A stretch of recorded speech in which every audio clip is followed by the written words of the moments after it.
Hello everyone, I hope you all are doing good. So let's discuss about communitarianism. So what is communitarianism?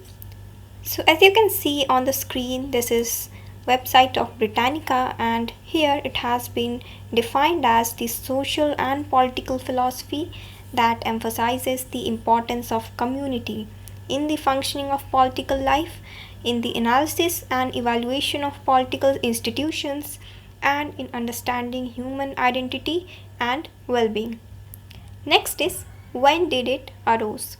So it came into existence in the 1980s, and as a critic of two prominent philosophical schools. So among the two, the first one is contemporary liberalism, and it seeks to protect and enhance personal autonomy and individual rights in part through the activity of government. Which one is second philosophical school? It is libertarianism. So it is a form of liberalism which is also called as classical liberalism, and it aims to protect individual rights, especially the rights to liberty and property, through strict limits on the governmental power. So this is the basic definition of communitarianism and some basic information about it. So let me tell you some more facts about this communitarianism. So the term communitarian was coined in 1841 by John Goodwin, and he was a leader of the British Chartist movement who used it to refer to utopian socialists and others who experimented with unusual communal lifestyles.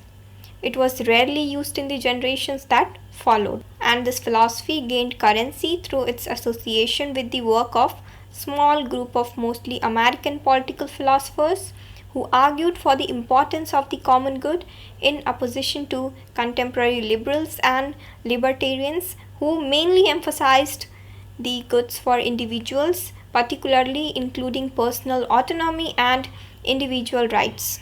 So basically the debate here is about the common good versus individual rights. So classical liberalism can be viewed as a reaction to the centuries of authoritarianism, which is oppressive government and overbearing communities and rigid dogma, whereas modern communitarianism can be considered a reaction to excessive individualism, understood by communitarians as an undue emphasis on individual rights, leading people to become selfish or egocentric. So the target here is individualism.